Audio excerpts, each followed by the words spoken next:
Hi everyone, my name is Angelique Lara and this is my final curation project. I'll be speaking about Aïda Muluneh and how she defies misconceptions of African art using her photography. Beginning with the table of contents, we'll be talking about the misconceptions about African art that we've looked at in class and how they apply to Aïda Muluneh's work. Then I will be giving a brief biography of our artist. Then I will be speaking about her style, the way she composes her images, uses color and props. Then I will be speaking about two of her pieces, the first being The Resilience of Beauty, published in 2017, and On Remembrance of Wrongs, published in 2022, both of which are parts of larger collections that you can find on her website. And then I will be asking some discussion questions. Beginning with the misconceptions of African art and artists that we've spoken about in class, I will be relating two main ones back to Aïda Muluneh's art. First is that African artists are not equally adept as Western artists at being modern in multidimensional, transnational ways or existing in spaces of multiple identities. This misconception stemmed from our Week 8 lesson in which we discussed Yinka Shoribare and Chris O'Feely's portrayal as quote-unquote African artists, and how Western media flattened the meaning and dimension of their work by reducing their art based on Western understandings of innovation and modernism. The second misconception is that African art is less sophisticated in meaning and value than Western art because of its inherent similarity. In Week 2, during our lecture, Professor Berman discussed the importance of avoiding stereotypical language when discussing African art because there's a long history of the art being marginalized and devalued by Western institutions. This lesson was done in conjunction with what we were learning in Brennan Bronze's and how African art has been stolen and commodified over the years as artifacts, not always being completely appreciated for its symbolic, historical, cultural, or aesthetic values. A quote that can be found as relating to both of these misconceptions is from Week 8's discussion on modernism and African art by Olu Oguibe, and how it elaborates on both of these misconceptions being interconnected. Quote, "In other words, the introduction of the question of authenticity is only a demand for identity, a demand for the signs of difference, a demand for cultural distance. It is a demand for the visual and formal distance without which it is possible for contemporary Caucasian art not to reveal itself as mimic, a culture of quotations, as a mediated translation of cultures and art traditions other than itself, as pastiche. For having purloined its form and identity from others, it becomes relevant for Caucasian art to insist on difference in order to obliterate any traces back to the source, to erase the mimetic trail." Through our discussion of Aïda Muluneh's pieces, style, and career, these myths will be debunked as rhetorical weapons against African cultural and artistic knowledge and liberation. Aïda Muluneh was born in Addis Ababa in 1974, which was the year the Ethiopian Revolution began. She's a multinational artist as her family left Ethiopia when she was young. During her childhood, she spent time in Yemen, England, and Cyprus at a boarding school before going to Alberta, Canada to finish high school. Then she attended Howard University studying communication and film in Washington, D.C. Now she lives on Côte d'Ivoire, forgive my pronunciation, or the Ivory Coast. She's the founder of Addis Photo Fest, established the Africa Print House, and among many other accomplishments, nominations, and awards, she in 2019 became the first Black woman to co-create the Nobel Peace Prize exhibition, and the following year returned as a commissioned artist for the prize. According to Britannica, Muluneh is an Afrofuturist photographer. However, I would argue that in addition to this, she is a multimodal, social justice-inclined artist, not bound by the limitations of Western-imposed terminology. Moving on to Muluneh's style and symbolism. Muluneh consciously combats harmful stereotypes of a quote-unquote underdeveloped Africa. According to M. Nilika Jayawardene, Aïda Muluneh's work diverges sharply from the narratives of helpless otherness attached to Ethiopia, but sometimes references them too, as a way of acknowledging the existence of those mythologies. She then challenges us to imagine a more nuanced place that has little to do with the ways in which we typically imagine quote-unquote Africa, a limiting, unimaginative, and pre-constructed location stilled and stifled by colonial desires. In Muluneh's work, she uses bold, saturated color palettes with stark, contrasting geometric compositions.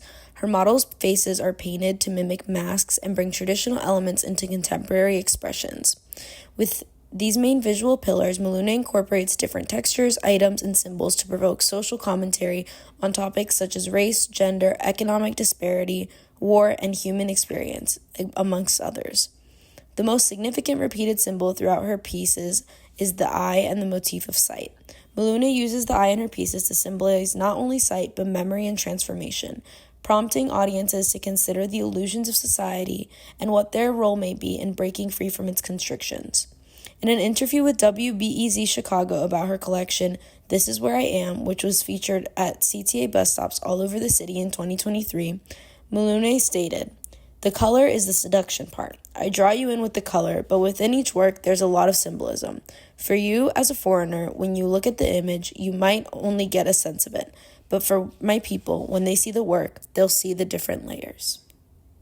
In an attempt to understand these different layers of her art, we will first be looking at the resilience of beauty from the collection The Distant Gaze. This piece is a photograph by Aïda Muluneh, and the country of origin is Ethiopia. The materials used are cloth, fruit, paint, and camera. To begin with the physical description of the piece, this photograph centers on a woman with her face painted white and black dots down the center, and her black hair styled into an afro. She's wearing a blue dress that almost blends into the blue background. She's seated upright and her right palm facing the camera, revealing black dots lining it down the middle. On the other hand, she holds half of a papaya, its open end facing the camera. The background has a single red star on it.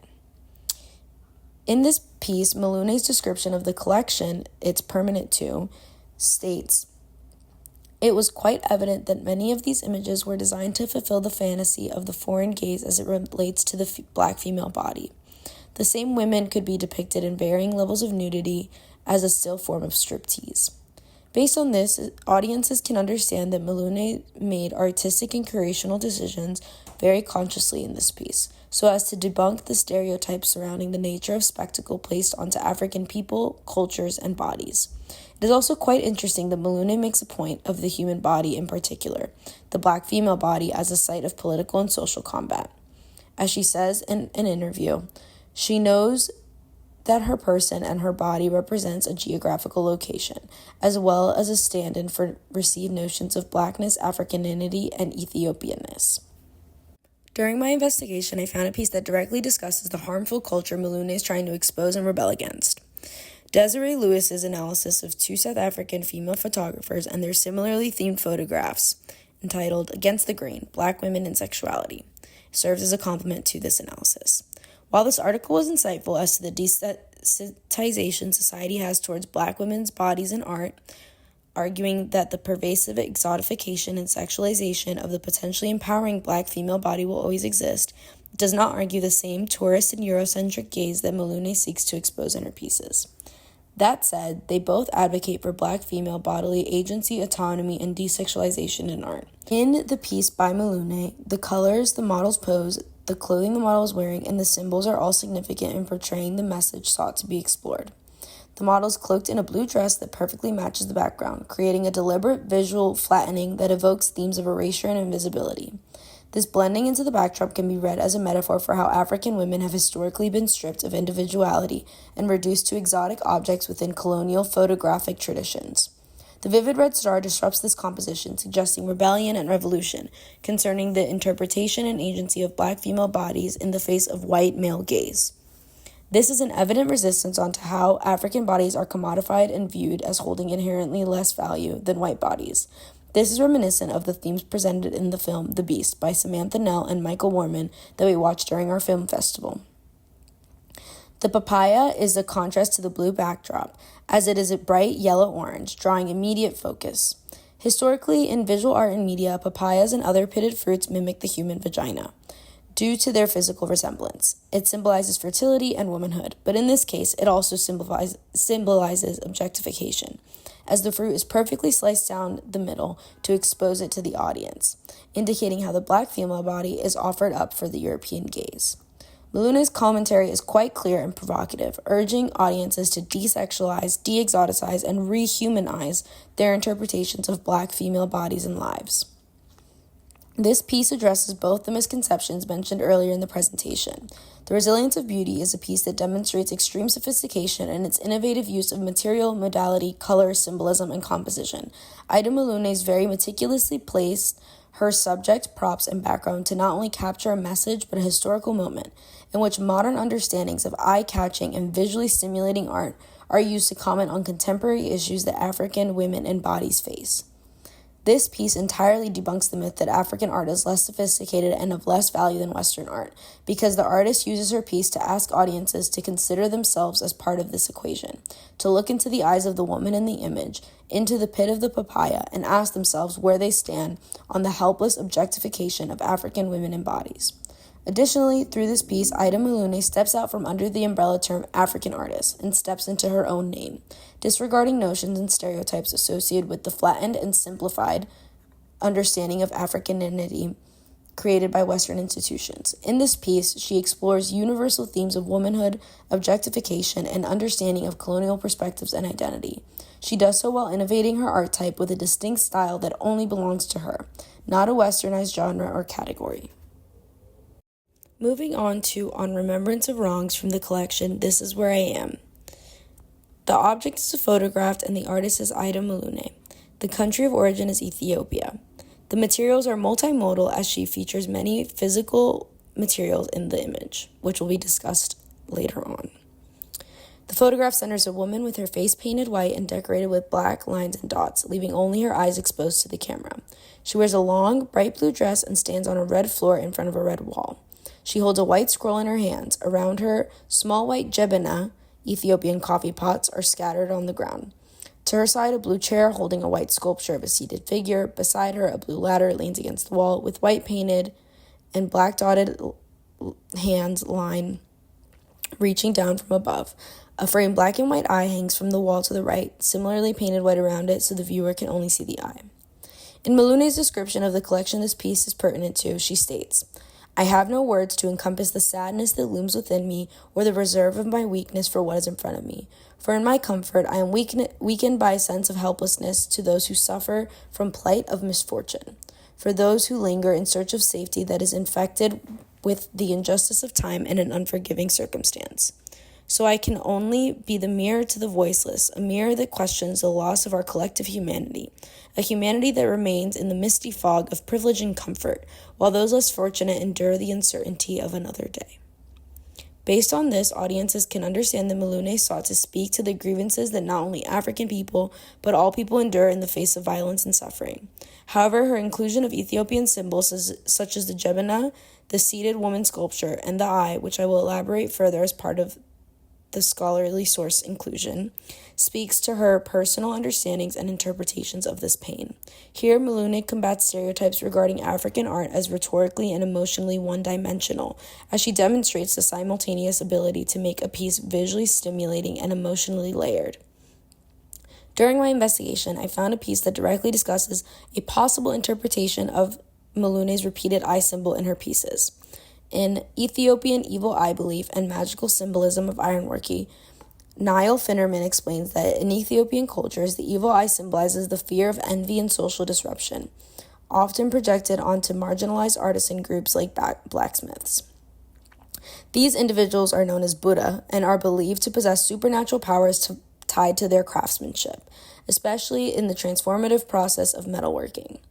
While Muluneh does not explicitly tie her use of the eyes in this piece to Ethiopian folklore, this background information can help viewers better understand the symbolism embedded within the props of the photo. Hence, the eye could be interpreted as such, considering the inclusion of cultural crafts and handmade items such as the chair, ladder, sculpture, and coffee pots. The eye can also be interpreted with an imposing meaning as a guardian eye, alluding to the potential transformation of the viewer and social state in which the piece situates itself. This piece, similar to the last one, exhibits nuanced manifestations of theme in accordance to style, color, composition, material, and symbolism. Aïda Muluneh's use of culturally relevant symbolism indicates a deliberate engagement with contemporary global issues through an African lens. While the piece itself is rooted in elements of Ethiopian heritage, Muluneh directly challenges the misconception that African artists lack the ability to be modern, global, and complex in identity. As in this piece, as well as her others, she addresses issues of international and multicultural proportions. Finally, my questions are, how does Aïda Muluneh use color and visual repetition, such as matching garments and backgrounds, to critique historic representations of African women? And what effect does that have on the viewer's gaze? My second question is, what are your thoughts on Muluneh's use of eye as a symbol in many of her pieces? Do you interpret it as the evil eye or a good omen of protection? How may this relate to, on a global or spiritual level, to what we have learned about African religious and spiritual traditions across African art and the diaspora? Thank you.